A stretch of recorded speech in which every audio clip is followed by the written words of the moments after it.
Hello, everyone. Thank you for joining us to learn more about the 2026 Garrett Morgan Sustainable Transportation Competition. My name is Alferina Winardi, and I'm the Director of Operations at MTI. For those of you who are new to the competition this year, the Mineta Transportation Institute, or MTI, is a university transportation center located within the Lucas Graduate School of Business at San Jose State University. MTI supports the advancement of safe, efficient, and innovative surface transportation through research, education, workforce development, and technology transfer. We currently lead two competitively selected multi-university consortia. Transportation agencies nationwide face a shortage of workers because of recruitment and retention challenges, along with an aging workforce. To build the future of the industry, agencies must inspire younger generations to become future industry professionals.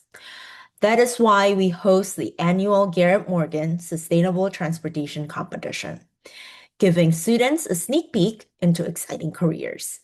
The competition is named in honor of Garrett Augustus Morgan, a trailblazing inventor who, from humble beginnings as the son of enslaved parents, helped shape modern transportation with the three-way traffic signal. Now, if you are an adult looking to make a positive impact on the youth in your community, we invite you to sign up to lead a team. There can be more than one team from a school or an organization, as long as each team has a different team lead. We provide you with ongoing support and a digital teacher's guide. We can also connect you with an industry mentor and a youth mentor. Every team will receive a $100 material stipend, and the first 20 educators who sign up by the registration deadline will receive a $500 honorarium at the conclusion of the competition. If you are a middle schooler who enjoys solving real-world, meaningful problems, just like Mr. Morgan, then we want to hear from you. This competition will foster group collaboration, build your self-confidence, and help you develop leadership and social skills. You'll also get a certificate of participation signed by the executive director of MTI to add to your portfolio for future scholarships and college applications. Working with industry mentors may also lead to networking opportunities and internships. Most of all, you and your friends will have fun, and your organization could win a cash prize. Now, if you are a high school student looking for an opportunity to help middle schoolers organize and refine their projects, we encourage you to apply for the Youth Mentor position. The application guide is available under the Youth Mentor Resources section of our website. Along with all the student benefits mentioned, you will receive up to $200 and a signed certificate for your contribution. This national competition was instituted by former Secretary Slater in 2013. Since then, over 1,400 students have participated in the program that MTI hosts. If you or someone you know is a middle school teacher, club advisor, parent, or program counselor, we invite you to sign up. A link to the registration form has been dropped in the chat. We will share with you our best tips and practices tonight to get you started. We will also email you feedback from the judges at the end of the competition. So now, let's talk about how it works. In step one, the adult team lead has until October 22nd of this year to register their team. Once you have at least 3 students, you'll meet as a team to review the prompt and the rubric.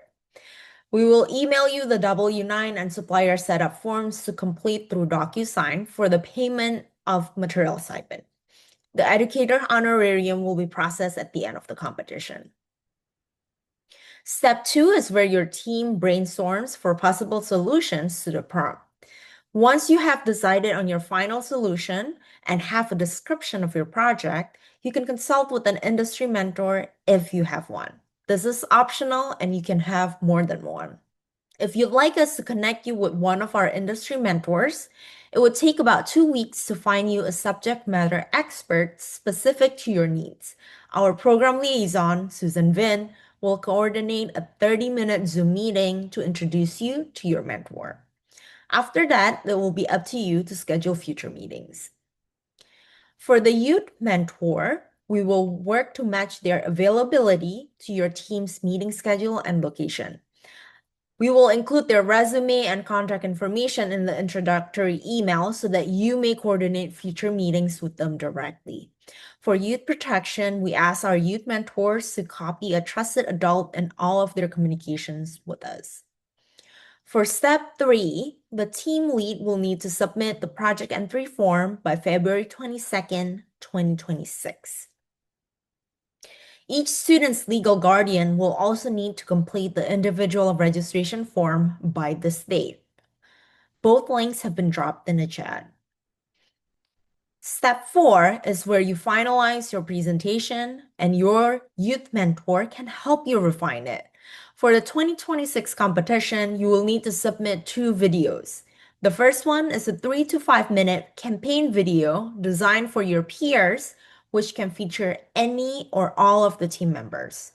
The second one is a 5 to 7 minute explanation video describing the how and why of your campaign and must include 3 to 5 presenters. Once that's said, it's time to rehearse, record, and edit your videos. Step 5 is the submission of the videos and presentation slides.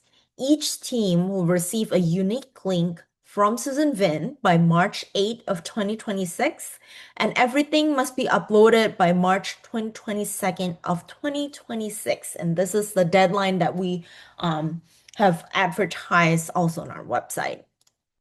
Approved video formats are MOV or MP4.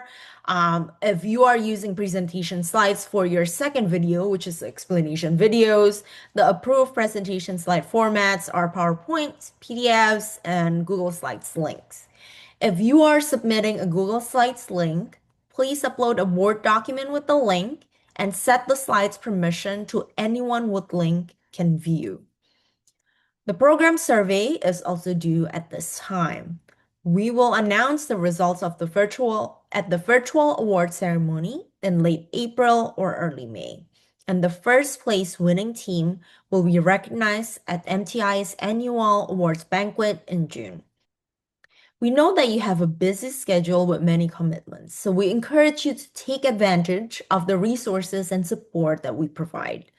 The teacher's guide is a great starting point with lessons and activities to introduce students to transportation principles. You can choose to do some or all of them, and this is completely optional and is not required. Our website has a resources and links section customized for your role in this competition.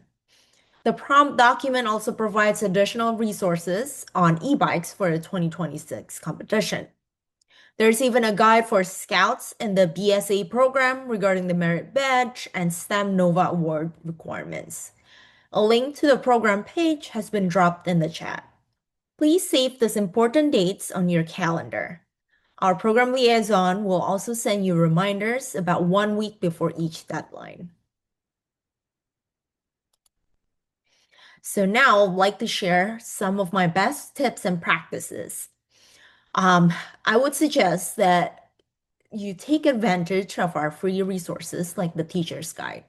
Even if it doesn't directly match with the theme, the lessons will introduce basic transportation concepts. It is especially useful if you are participating in a larger group or classes. The guide was designed to conform to the California Common Core and next generation science standards. If you are participating as a class, I would suggest that you start early.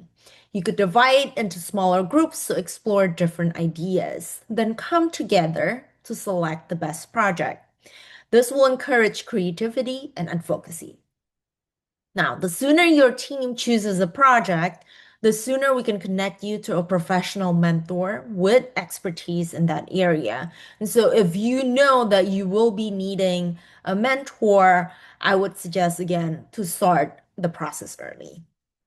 All right, and now let's talk about this year's theme, Ride On, Ride Safe, e-bike style. So what is an e-bike?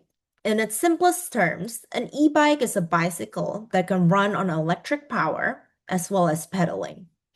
E-bikes have all the same parts as a conventional bike, plus a few extra, usually a battery, a motor, and a controller. For some e-bikes, the motor only provides power while the rider is pedaling, but other e-bikes have throttles and can be operated without pedaling, more like a moped. So more and more tweens and teens are riding e-bikes. They offer independence, some physical activity, and a sustainable, affordable alternative to cars. But hospitals are also seeing more injuries, and there are concerns about reckless riding that puts riders, pedestrians, and drivers at risk.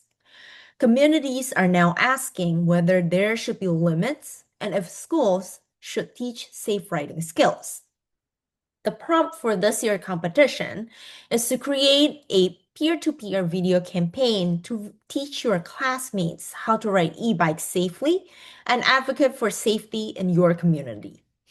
Make it fun and engaging through skits, songs, art, or animation. Include a call to action for how your peers can encourage schools, PTAs, community or religious groups, or city leaders to provide safety education and resources. And think beyond just helmets. Consider road awareness, charging safety, safe speeds, and visibility. The full prompt and additional information about e-bikes are available in the link in the chat. Now let's go over the complete video submission requirements. Since this is a little bit different than last year and it is a two-part submission. So part one is a 3 to 5 minute campaign video designed for your peers or middle schoolers. So think about what will get and keep their attention. Use only age-appropriate language and visuals, just like you would in the classroom. This video can feature any or all team members. There is no limitation. Part two is a 5 to 7 minute explanation video for the judges. Here you will describe how and why you designed your campaign video, why you chose those safety measures, and how they could be supported by your school or community.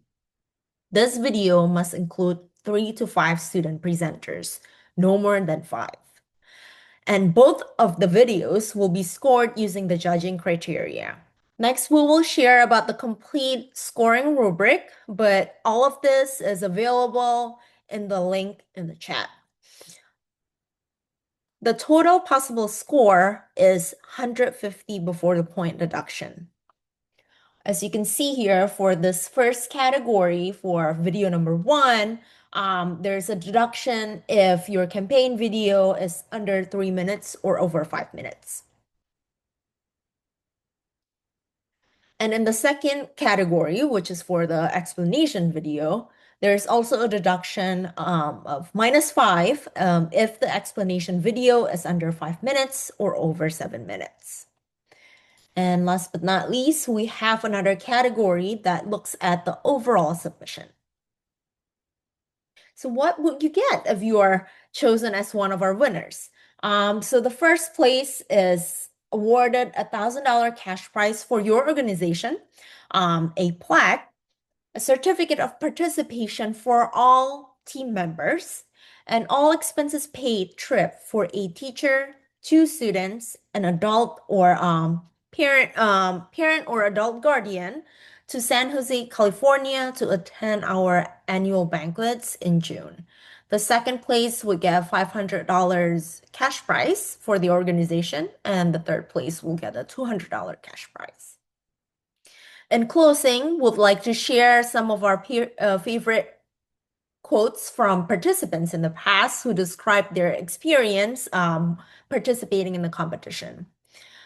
Kyla is a previous participant. She competed in 2014 and recently shared with us that she was a reserve kid, but she was eager to be involved in this work and real problems that grown-ups were interested in. She said that they were very excited to have our voices heard and the adults were listening. Mrs. McCoy, a STEM teacher at Elkhorn Elementary School in California, said, teamwork is a necessary skill. My students learn how to collaborate and share responsibility. They all feel good about the work they have done and the teams they have built. I am very excited for next year. I hope to see the same teams try again, do even better, and get more kids and families involved.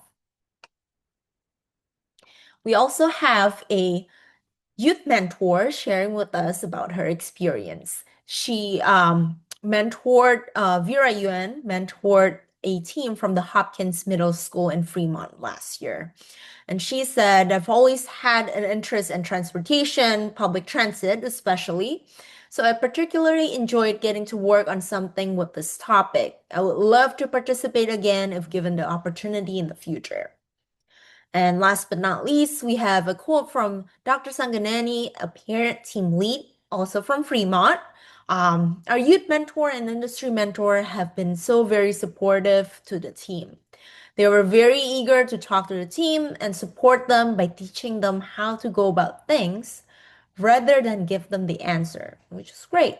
We look forward to partnering with you and hearing about your experience at the end of this competition. Please share this opportunity with your friends, your family, and your community.